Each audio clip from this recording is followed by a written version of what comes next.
Hola, ¿cómo están? Soy Naomi, soy estudiante de enfermería y yo les voy a hablar sobre un tema muy interesante que son hongos alucinógenos y nos vamos a enfocar en los psilocibios. Bueno, les voy a dar un contexto histórico ahorita y conforme vayamos avanzando les voy a ir explicando más cosas. Para entender los hongos debemos hablar de sus inicios. La evidencia que encontramos nosotros nos habla del desierto del Sahara, en la región de Tassili Ajer, que ahora se llama actualmente Argelia. Existen pinturas rupestres que datan del año 7000 a 9000 antes de Cristo. Estas pinturas muestran figuras humanas con el cuerpo cubierto de puntos que sostienen objetos que se parecen mucho a los hongos. Entonces, pues, nosotros lo relacionamos. Muchos investigadores, como el etnomicólogo George Zamaroni, interpreta estas figuras como chamanes micólogos en un estado de trance, sugiriendo que están en un ritual. Sin embargo, en las civilizaciones mesoamericanas, donde encontramos más información que está más documentada, para los pueblos prehispánicos, los hongos no eran una droga recreativa, sino un sacramento, una puerta al acceso divino que lo usaban más con fines espirituales. Les voy a platicar del Tenonacalt. Los aztecas lo llamaban Tenonacalt, que literalmente significa carne de los dioses. Este nombre por sí solo, pues, nos podría indicar poquito de su profunda significado sobre la espiritualidad. Eran consumidos por los chamanes o los Tehuihuinti, los que se embriagaban con los dioses en ceremonias para comunicarse con las deidades. Esto lo hacían con el fin de poder diagnosticar enfermedades, predecir el futuro y guiar las almas de los muertos. Bueno, hubo una erradicación colonial que fue con la llegada de los conquistadores de España. En el siglo XVI, este conocimiento ancestral fue brutalmente suprimido.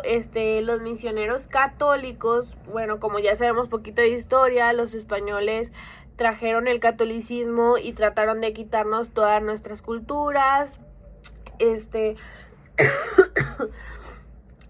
Bernardino de Sahagún, esto es importante, descubrió con horror las ceremonias que hacían con hongos. Entonces esto lo consideraron obra del diablo. Entonces prácticamente la cancelaron tal cual. Trataron de erradicar. En la Inquisición prohibió su uso y persiguió a quienes lo practicaban. Entonces forzó a estas comunidades a ocultarse y sobrevivir solo en secreto. Estas comunidades indígenas lo podían seguir haciendo solo si eran muy aisladas. Entonces eso es poquito de la historia. Les voy a platicar ahora sí pues un poquito de su mecanismo de acción en el cuerpo. Bueno, entonces les voy a platicar poquito de cómo actúan los hongos. Para esto es importante volver a especificar, hay muchos tipos de hongos. Yo me estoy enfocando solo en los psilocibiana, ¿ok? La farmacocinética en nuestro cuerpo, que hace la droga en el cuerpo. Bueno, todo comienza con la ingesta.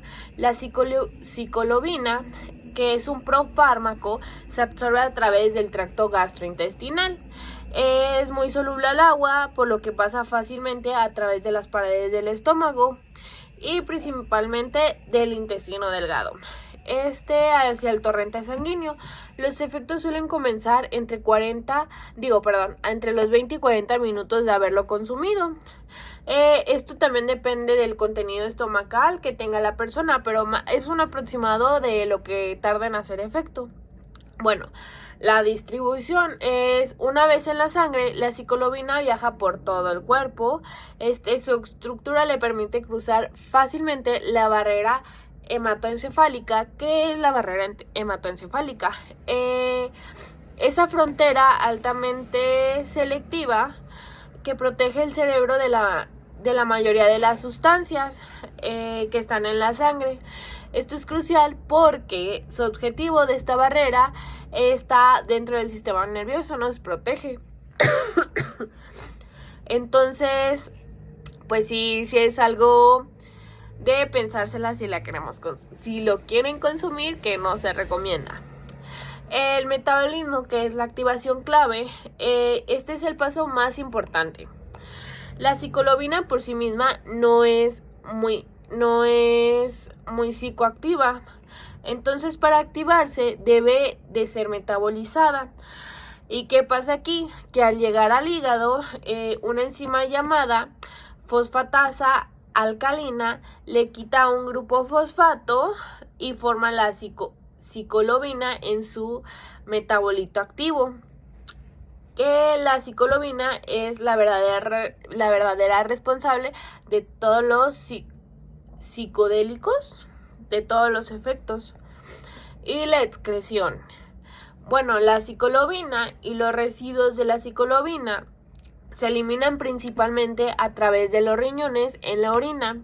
La vida media de la psilocibina es relativamente corta, que dura aproximadamente de 1 a 3 horas, lo que significa que el viaje, por así decirlo, intenso suele durar entre 4 y 6 horas. Ahora vamos a explicar por poquito de la farmacodinámica. Lo que habíamos explicado, para que no se vayan a confundir, es farmacocinética. Bueno, ahora como esta pequeña molécula de la psilocibina puede alterar profundamente nuestra conciencia totalmente, la respuesta está en su parecido con un neurotransmisor crucial. Esto que ven es muy interesante.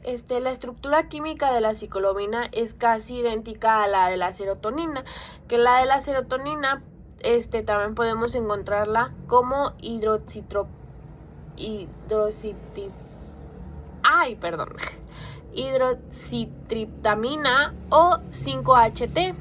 Por esta razón se clasifica la psilocibina como un agonista serotoninérgico. Al ser un una molécula muy parecida, la psilocibina puede unirse y activar los mismos receptores de la serotonina, específicamente una familia llamada de receptores 5-HT2A.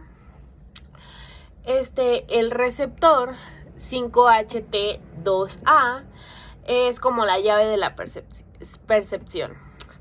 Estos receptores son abundantes en las células piramidales de la corteza cerebral, especialmente en las capas 4 y 5, que son cruciales para la integración de la información sensorial y la cognición de alto nivel. Cuando la psilocibina se une a estos receptores, desencadena una cascada de señales intracelulares por la vía del fosfatidilinositol, que altera profundamente la actividad neuronal. Esto en efectos a nivel sistémico. La actividad masiva de los receptores 5-HT2A por la psilocibina no solo enciende las neuronas individuales, sino que reorganiza la comunicación en todo el cerebro. Los estudios de neuroimagen han revelado dos cosas clave: la desintegración de la red neuronal por defecto, que es DMN. La DMN es una red cerebral que se activa cuando estamos en reposo, divagando, pensando como en nosotros mismos o en el pasado o en el futuro. está asociada con nuestro sentido del yo o del ego. La psilocibina suprime drásticamente la actividad de la DMN, que esto es muy importante para los problemas de salud que puede causar. Y también aumento de la conectividad global. Mientras el DNM se apaga, otras regiones del cerebro que normalmente no se comunican mucho entre sí, comienzan a hablar. Tal cual, a hablar muchísimo, como si nunca lo hubieran hecho en años. Hay un estallido de hiperconectividad y comunicación cruzada entre redes cerebrales que suelen ser segregadas, y esto nos lleva mucho y explica que muchos de los, bueno, me estoy adelantando un poquito, pero muchos de los efectos, hay temas de, es que puedo sentir la música. Los sentidos se cruzan por toda esta comunicación que no debería de haber. Bueno, en resumen, el mecanismo. La psilocibina es un pasajero inactivo que viaja hasta el cerebro. Una vez allí se convierte en psilocibina, que es la llave que abre muchísimo las cerraduras de los receptores 5HT2A. Esto no envenena las neuronas, sino que reorganiza su conversación, silencia la red del yo, que era la DMN, y permite una comunicación, una fiesta global entre todas las demás regiones, dando lugar a la experiencia psicodélica. Bueno, entonces vamos a ir poquito a las implicaciones de salud que esto puede tener. Esto es fundamental comprenderlos. La psilocibina en la salud es crucial para tener una visión equilibrada. Lejos de los mitos, la ciencia muestra un perfil de riesgo que, si bien es real, y debe ser tomado muy en serio. Hay efectos agudos o inmediatos durante la intoxicación. La experiencia comúnmente llamada viaje, lo que nosotros lo llamamos, o con el fin que tú lo hagas, es impredecible y dependientemente de la dosis, el entorno en el que estés y la personalidad del usuario se divide en efectos físicos y psicológicos. ¿Qué es esto? A todos nos va a afectar de diferente manera. Unos pueden tener otros efectos que otros no. Entonces, si mucha gente lo hace de, es que él tuvo esa experiencia y yo quiero vivirla, estamos totalmente mal, porque nadie no nos asegura que va a ser igual todos los procesos, aparte que es dañino para la salud. En efectos físicos, a nivel corporal, la psilocibina actúa sobre receptores de serotonina en el sistema nervioso periférico, lo que causa midriasis, que son las pupilas dilatadas, alteraciones cardiovasculares, que es un aumento leve o moderado de la frecuencia cardíaca y la presión arterial. Síntomas gastrointestinales como náuseas, vómitos y molestias abdominales son muy comunes, especialmente durante la primera hora. Y alteraciones motoras, nos da debilidad muscular, temblores, incoordinación, que sería ataxia, y mareos. Otras sensaciones que nos puede dar son bostezos, sensación de frío o calor, y la llamada piel de gallina, que es piloerección. Los efectos psicológicos son también igual muy variables, que son alteraciones perceptivas, sinestesia, que es la mezcla de sentidos como ver la música, distorsión del tiempo y el espacio, colores más brillantes y patrones geométricos con los ojos cerrados. Muchas alteraciones emocionales como euforia intensa, sensación de asombro y conexión espiritual, Sin embargo, también puede darte ansiedad y paranoia, miedo, que sería miedo intenso, pensamientos de locura, pánico, que ya es como lo que se le conoce, se mal viajó.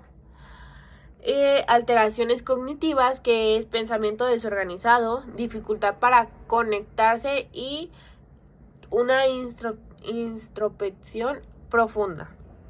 Y como habíamos hablado poquito, la disolución del ego, que es una pérdida temporal del sentido de sí mismo, donde esto nos dice que la frontera entre el individuo y el entorno se desvanecen. Esto puede ser una experiencia trascendente para algunos, pero extremadamente aterradora para otros. Los riesgos a largo plazo y condiciones persistentes serían, pues a diferencia de sustancias como los opioides o el alcohol, la psilocibina no causa adicción física. Pero, ojo aquí, esto no significa que esté libre de riesgo a largo plazo. Los principales problemas son de naturaleza psicológica. Trastorno de la percepción por alucinógenos, que es HPPD. Esta es una condición rara pero debilitante, reconocida en el manual diagnóstico DSM-5. Los afectados experimentan alteraciones visuales recurrentes. Ay, perdón.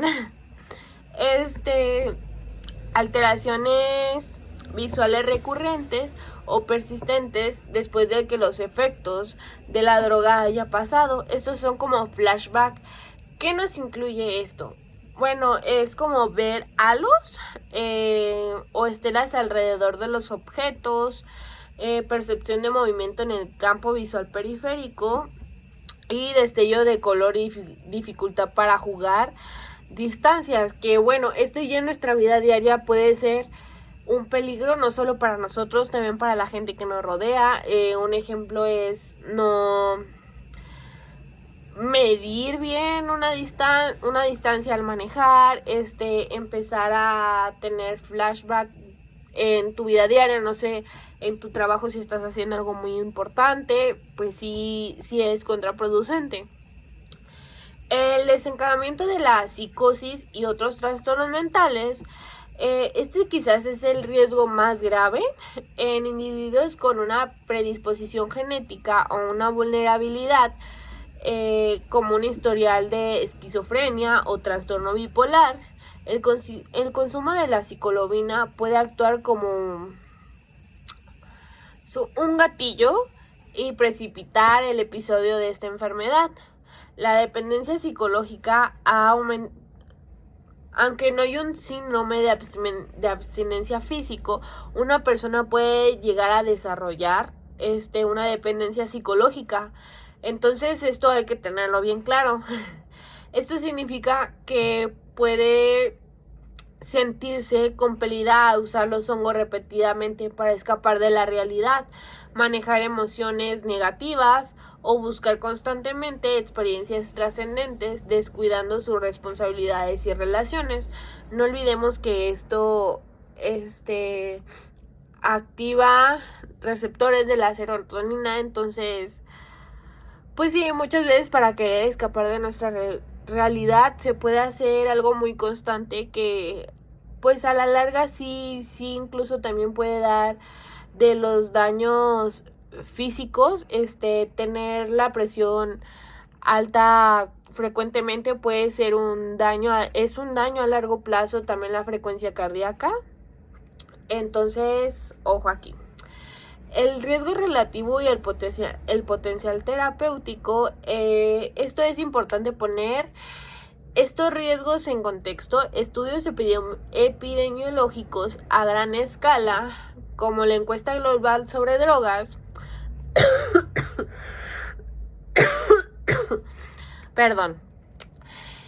han clasificado consistentemente a los hongos psicológicos como una de las sustancias psicoactivas recreativas menos dañinas tanto para el usuario como para la sociedad, que esto está por muy debajo del alcohol, el tabaco y la cocaína, que Bueno, estos otros son muy fáciles de conseguir. La verdad, al menos aquí en México, cumpliendo 18 años, ya te pueden vender alcohol totalmente, y muchas veces el manejo del alcohol, del cigarro, así, está muy mal controlado. Incluso antes de esa edad puedes empezar a consumirlo. Entonces, a comparación de los hongos, sí está debajo, pero aún así hay que tener mucho cuidado, hay que estar atentos. La paradoja reside en un entorno clínico controlado. Estos mismos riesgos se mitigan enormemente. Que la dosificación precisa, la selección rigurosa de pacientes, incluyendo aquellos con historial personal o familiar de psicosis, y el apoyo psicológico profesional, que sean los terapeutas o guías, ya también depende de la persona que se sienta más cómodo, pero que sí reciba ayuda, convierten una sustancia de riesgo en una poderosa herramienta terapéutica para la depresión y ansiedad. Vamos a escuchar el tratamiento relacionado con los hongos. Les voy a platicar poquito. Bueno, cuando una persona enfrenta problemas debido al consumo de hongos psilocibios, ya sea por una mala experiencia aguda, se podría llamar, o por consecuencias a largo plazo, es fundamental saber que existe ayuda. Las opciones de tratamiento son principalmente de soporte psicológico, ya que no existe un antídoto específico para la psilocibina. Pero pues ya se han implementado también manejos de una crisis aguda, que la prioridad que es el mal viaje. ¿O se mal viajó? La prioridad durante un mal viaje o un mal viajado, se podría decir, no es médica, sino psicológica y de seguridad. El objetivo es ayudar a la persona a transitar la experiencia hasta que los efectos disminuyan de forma natural. ¿Qué tenemos que hacer? Crear un entorno seguro, hablar con calma y reafirmación. Por ejemplo, llevar a la persona a una habitación tranquila, silenciosa y con poca luz, hablarle con voz suave y calmada. Bueno, nosotros debemos estar calmados todo el momento para no alterar más a la persona con su mal viaje. La reafirmación, reafirmar la temporalidad, recordarle constantemente que lo que está sintiendo es el efecto de la droga y que pasará en unas horas. Decir frases como estás a salvo, esto es temporal, y tratar de que respiremos al mismo tiempo ha ayudado. El contacto físico, ojo aquí, solo si la persona lo acepta. No podemos llegar y, ven, no. Es solo si la persona lo acepta, vemos que no se altera ni nada, está bien. Esto podemos sostener de la mano o poner en una mano el hombro, como algo así, para anclar a la persona y proporcionarle consuelo. O también evitar contención física, a menos que exista un riesgo inminente de autolesión. La contención física puede aumentar el pánico y la paranoia. Esto sí, aquí. Y cuando buscar ayuda de emergencia. Si la persona tiene un historial de enfermedad cardíaca y experimenta dolor en el pecho, palpitaciones severas, corre a las emergencias. Si la agitación es extrema y existe un peligro real de sí misma de que se lastime o lastime a otros, también es muy importante llevarlo. Si los síntomas psicóticos, la paranoia severa, delirios o así persisten por muchas horas después de que los efectos deberían de haber desaparecido, tenemos que llevarlo sí o sí por estas razones. Y bueno, la verdad yo le recomendaría no consumirlos. Al final no hay una manera de decir exactamente cuánto vamos a consumir para que no sea tóxico. Si te llegas a poner mal, no hay ningún antídoto, no se puede hacer nada hasta que pasen las horas.